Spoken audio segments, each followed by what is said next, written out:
ونعوذ بالله من شرور أنفسنا ومن سيئات أعمالنا من يهده الله فلا مضل له ومن يضلل فلا هادي له أشهد أن لا إله إلا الله وأشهد أن محمدا عبده ورسوله أما بعد.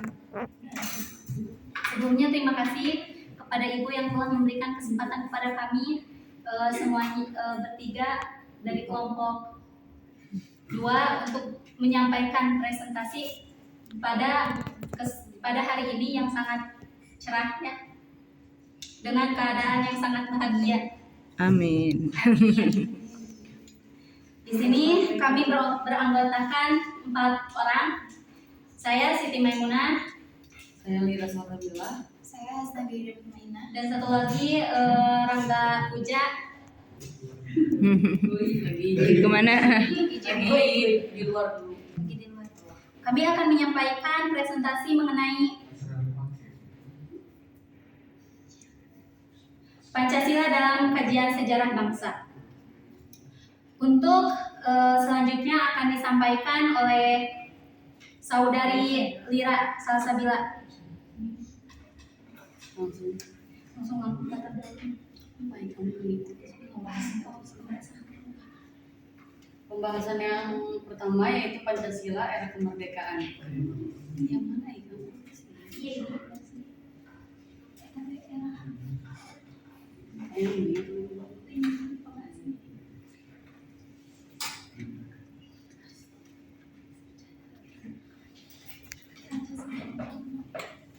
Pancasila era prakemerdekaan.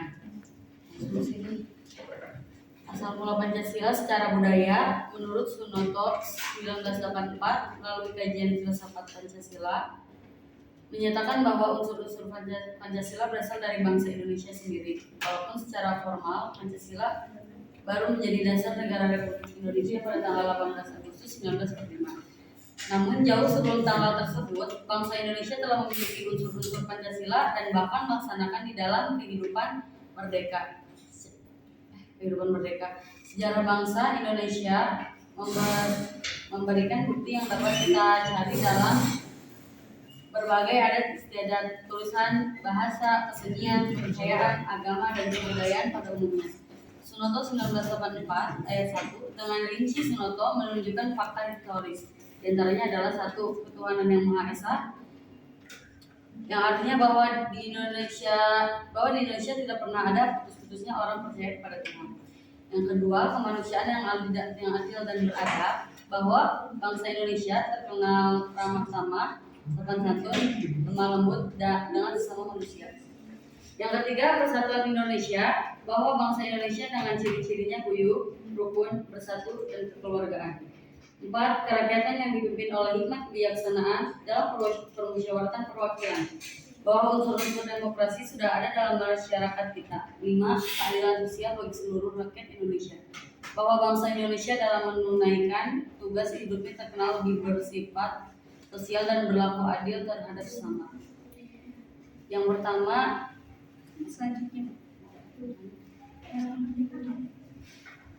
Pancasila era kemerdekaan. Selanjutnya, Pancasila era kemerdekaan. Bangsa Indonesia pasca kemerdekaan mengalami banyak perkembangan. Sesaat setelah kemerdekaan Indonesia pada 1945, Pancasila melewati masa-masa percobaan demokrasi. Pada waktu itu, Indonesia masuk ke dalam era percobaan demokrasi multipartai dengan sistem kabinet parlementer.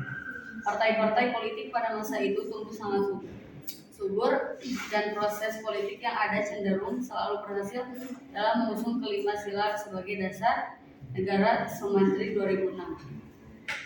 Pancasila pada masa ini mengalami masa kejayaan. Selanjutnya, pada akhir tahun 1959, Pancasila melewati masa kelamnya di mana Presiden Soekarno menerapkan sistem demokrasi terpimpin pada masa itu. Presiden dalam rangka tetap menerapkan sistem demokrasi terpimpin pada masa itu, Presiden dalam rangka tetap memegang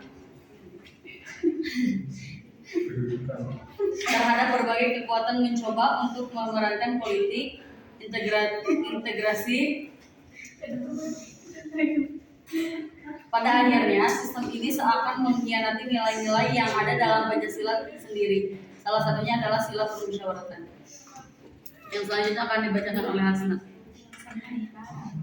Selanjutnya, era Orde Lama. Pancasila sebagai ideologi negara dan falsafah bangsa yang pernah dikeramatkan dengan sebutan azimat revolusi bangsa, pudar untuk pertama kalinya pada akhir 2 Dasawarsa setelah proklamasi kemerdekaan.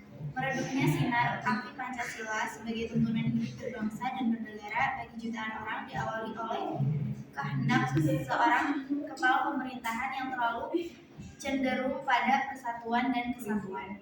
Kecenderungan tersebut diwujudkan dalam bentuk membangun kekuasaan yang terpusat agar dapat menjadi pemimpin bangsa yang dapat menyelesaikan sebuah revolusi perjuangan melawan penjajah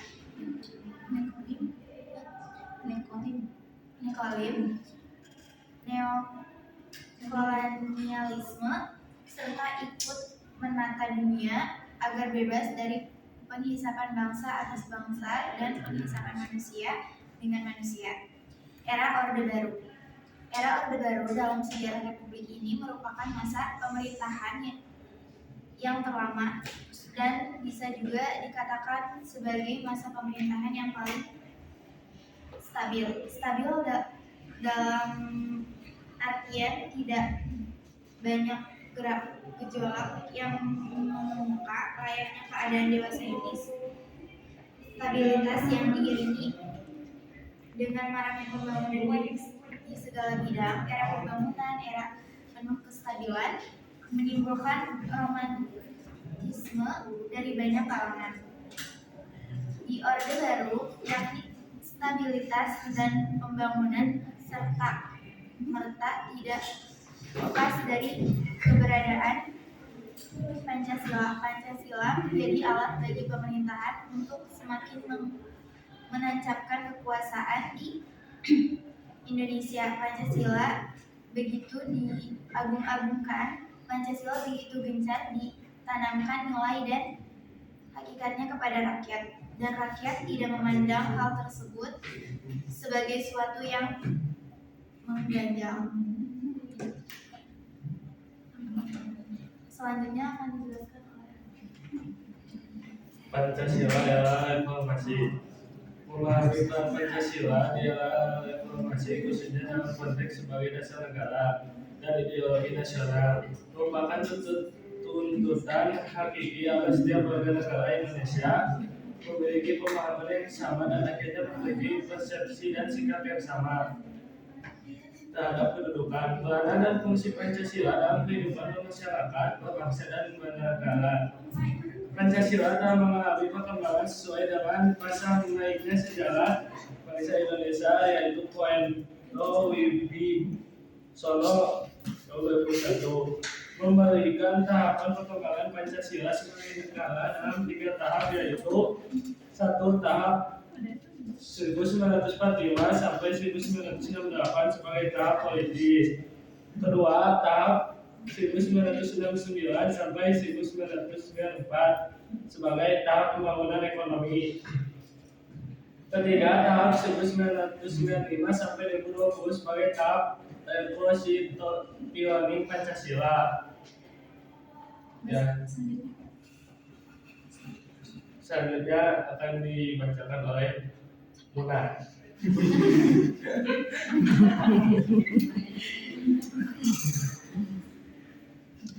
Untuk kesimpulannya, jadi Pancasila itu sebagai dasar filsafat negara Republik Indonesia. Juga Pancasila adalah 5 nilai dasar yang luhur yang ada dan berkembang bersama dengan bangsa Indonesia sejak dahulu kala. Sejarah merupakan deretan peristiwa yang saling berhubungan, peristiwa-peristiwa masa lampau yang berhubungan dengan kejadian masa sekarang, dan semuanya bermuara pada masa yang akan datang. Hal ini berarti bahwa semua aktivitas manusia pada masa lampau berkaitan dengan kehidupan masa sekarang untuk mewujudkan masa depan yang berbeda dengan masa yang sebelumnya. Sejarah perjuangan bangsa Indonesia berlalu dengan melewati suatu proses waktu yang sangat panjang.